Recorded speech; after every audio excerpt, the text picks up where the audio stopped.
Humans make decisions in other ways. We make decisions, we coordinate ourselves through communities. We coordinate ourselves through democracies, through ecosystems, right? And so these other forms of coordinating humans are becoming more relevant.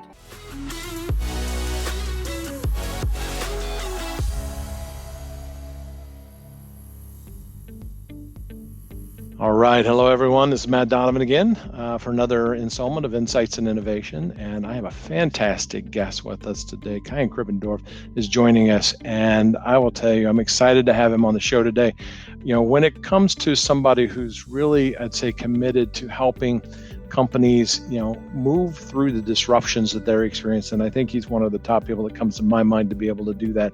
So, I mean, there are so many areas of expertise he brings to the table. I don't want to necessarily pigeonhole him, but I would say he is, without question, I think one of the best futurists in terms of a conversation, but really being able to translate that into actions and being able to create a plan that follow through and creates outcomes with organizations to be able to achieve their outcomes with that. So I'm glad to have you here. Yeah, thank you. Yeah, I mean, I'm primarily an author and speaker. Really kind of my passion is how do you activate employees to be more effective innovators? I think that is fundamental for your retention. It's fundamental for the longevity of your organization. I also organize a peer group of chief strategy officers from across lots of industries. And so I get to kind of hear what are their struggles and interests around strategy and innovation.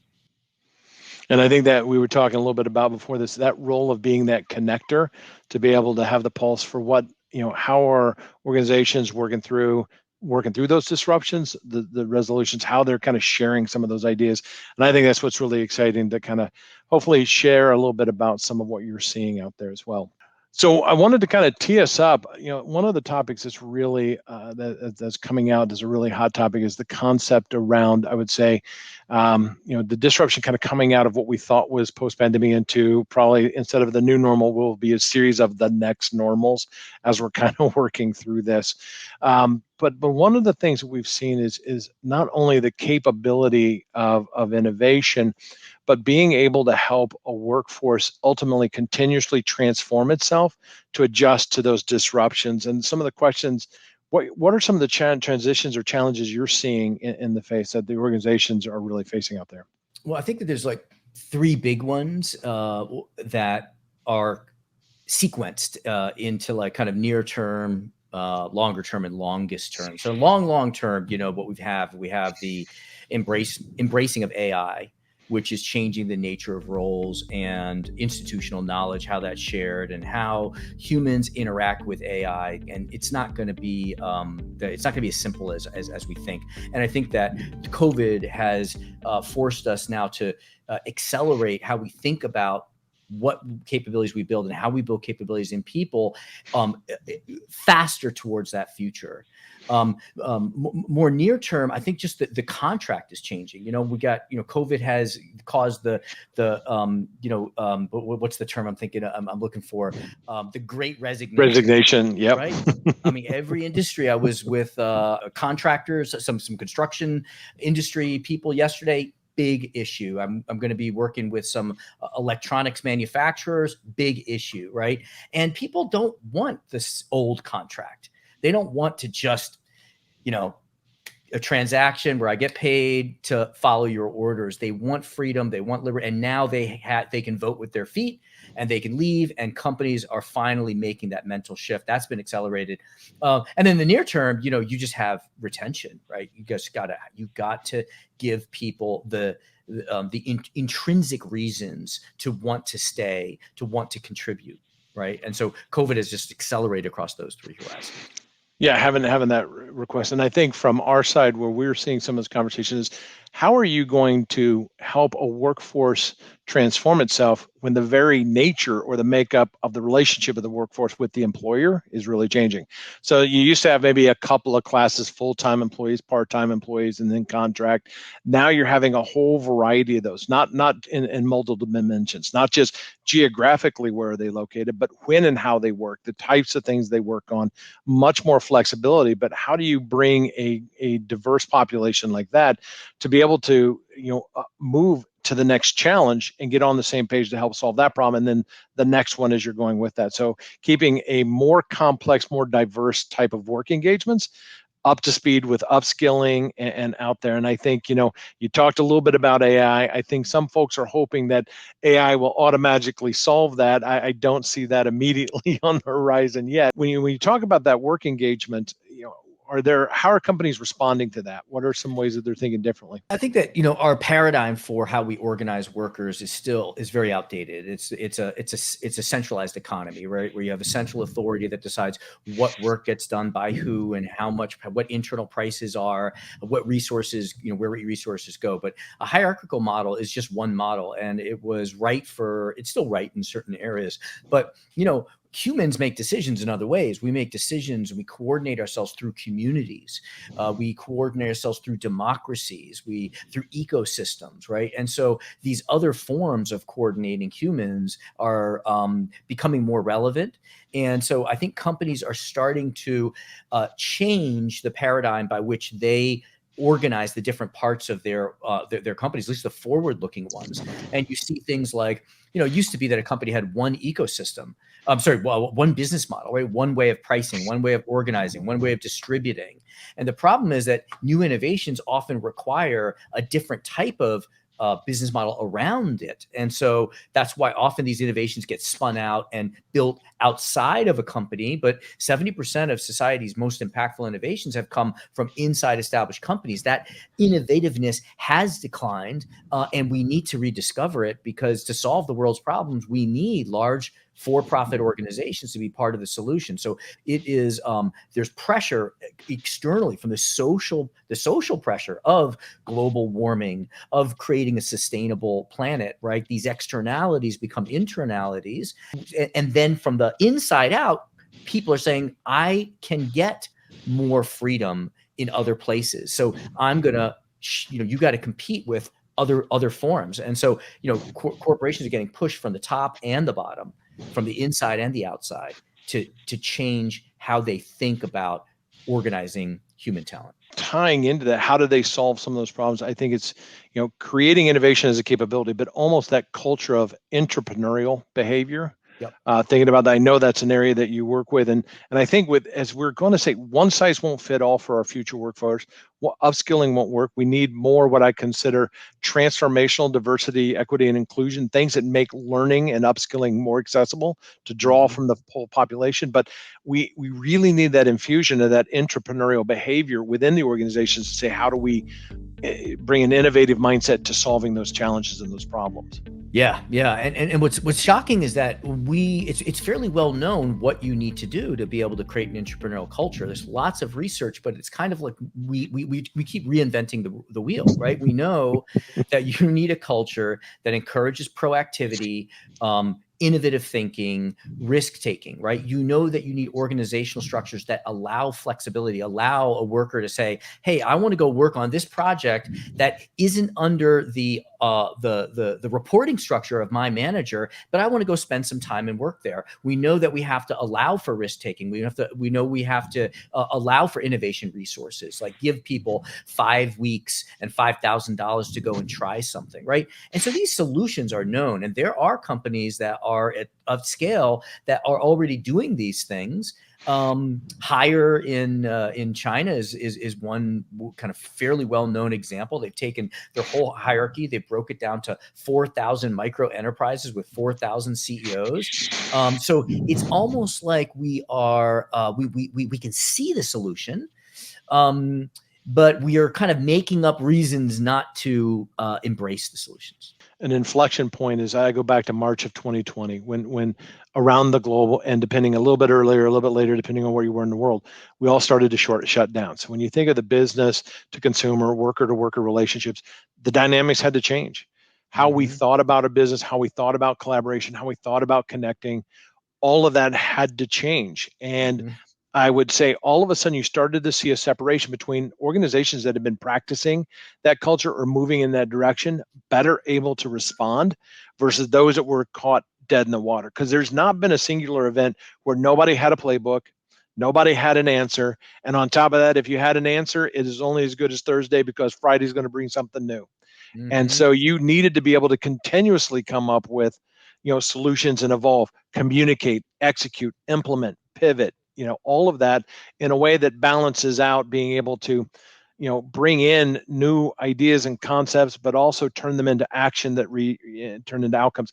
I think that was a big difference when we were saying some companies can do this, some can't. And it was actually, there's this flourish of some really refreshing, and then also some disheartening opportunities where we're saying we were exposed. We just didn't see it. When I give a talk, kind of the main concept that people walk away with is this idea of a fourth option. That fourth option basically says there's a point which others stop thinking, because you've got three options. We just keep repeating those three. And what these innovative companies are able to do is find the fourth option, find a way like Salesforce did, of delivering software as a service rather than installing it, or Dell selling directly consumers rather than retailers.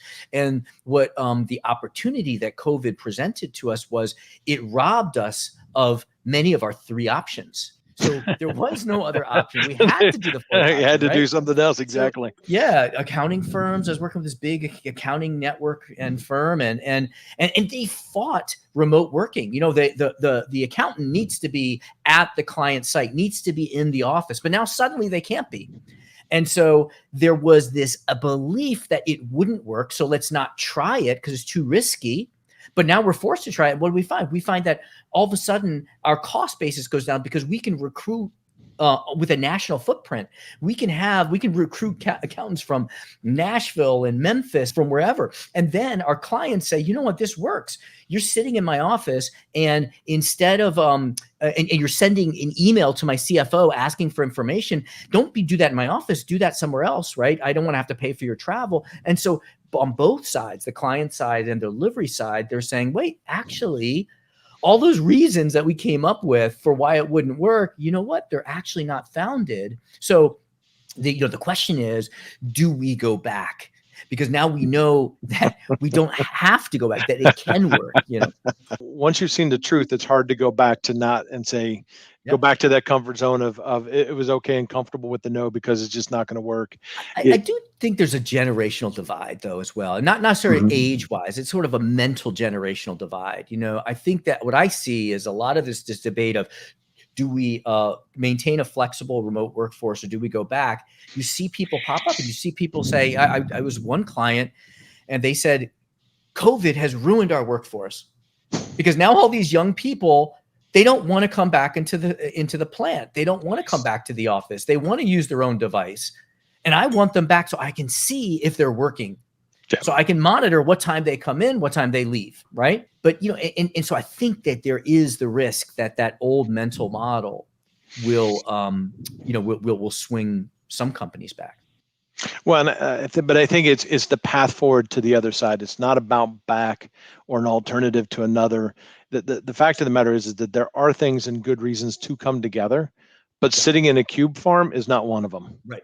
Right. For line of sight management, we don't need to do that. Yeah, it's a comfort zone. It was where you felt comfortable. I like to see my people work, even though Yeah. they weren't that productive. The cube zone really was kind of a psychic prison in some ways for being able to address these things.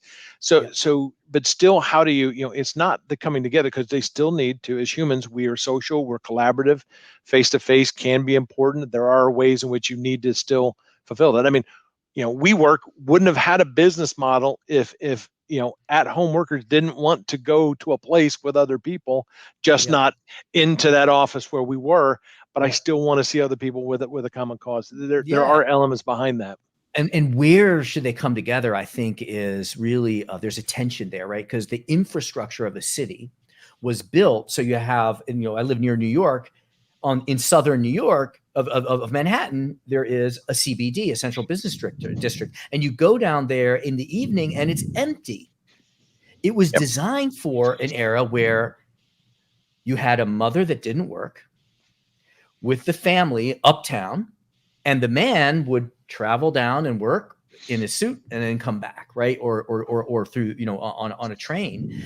The shift in the workforce has already made that kind of separation, that physical separation of you work downtown and you get your social connection somewhere else, has already put that into tension. But now I think as cool as you see, we're experimenting with different places, right? Like there's this idea of these clubhouses where you go, instead of going to a Starbucks in your neighborhood, buying a cup of coffee and then sitting down to work for a while, instead you get the free coffee, but you pay the coffee house $50 a month just to be able to work there, right? So Starbucks originally created the third place. The United States had work and home, and Starbucks created the third place.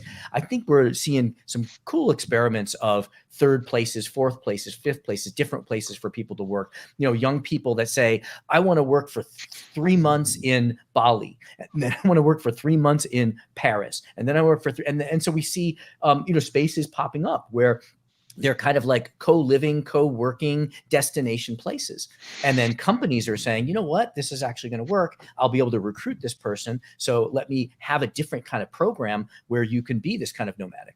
Yeah, you can pick it up. And I think it's more of a shift to the focus on the experience and the reason why we're together rather than having to talk about a geo-specific location of we have to come here. Now, that proximity can be helpful for what we do, but it doesn't have to be. And one of the big things we're working with companies is how do you get an equitable experience for remote and folks together? I think one of the saddest things that I kind of saw was coming in and working with one of our partners, and they were going to have a meeting, going to have a kind of a collaborative conversation, but some folks couldn't be there on call. So they said, well, since they can't join in the room, we're all going to go back and then hop on our laptops, go back to our separate spaces so that we can have equity of an experience back to the lowest common denominator. And I'm like, that is not, there are value, but you can't, just kind of go back to this. That's not what we want to be able to do. We want to still be able to bring forward to a better experience that allows folks that are next to each other to be able to benefit from that, but also be inclusive in bringing wherever you are. You don't have to be here to do that. Yeah, I saw some neat research. NYU professor Anna Tav is kind of like a future of work expert. She showed some research. I don't know if it was hers or she was sharing, but it was level of productivity depending on the proximity, right? So if people are on, I'm not going to have the numbers exactly, but something like this: scale of 1 to 10, how productive are they? If they're on the same floor, give them a 10. If they're on different floors, they're as productive as a 5. If they are working remotely in the same time zone, their productivity is a 7. So it's actually more productive to have two people, as long as they're in the same time zones, working remotely than to have them in the same building but on different floors. We've even looked at how can I, instead of having everybody come to the expert or the expert go on this massive road show, how can you actually create remote sites that are but not everybody's together, but we have a joint experience while you have an expert in one and then these other sites pop up and they're having a shared but even a larger collaborative experience.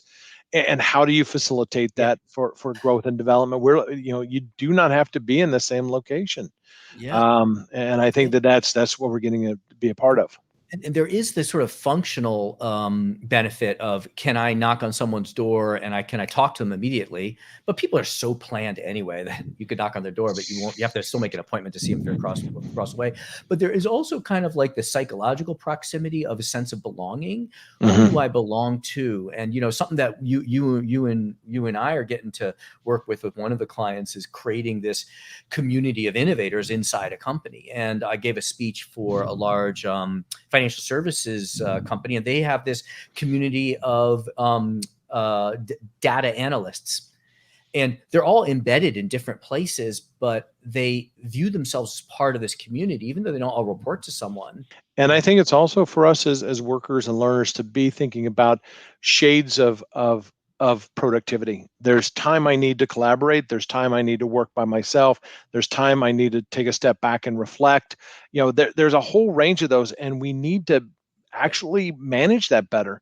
Sometimes we just go into a physical place and we go into mental autopilot and we just assume I'll just kind of sit in a whole set of meetings in the day. I may think, I may not, and then maybe I'll do a little writing later. But being more planful and using the time that we have available for the right types of outcomes, you can actually squeeze better efficacy out of thinking about how we use our time. Yeah, I agree. And training people how to create those mental barriers between the types of work, like when you no longer wake up, get dressed, get a coffee, get on a train, those habits or rituals allow you to kind of shift your mental space, right? So when COVID first hit, I started working. I have an office, pretty sizable office in my home, but I ended up renting an office. This is where I am now, and I just, I get on my Vespa, 7-minute drive, and just having that kind of mental space between means I get to get here.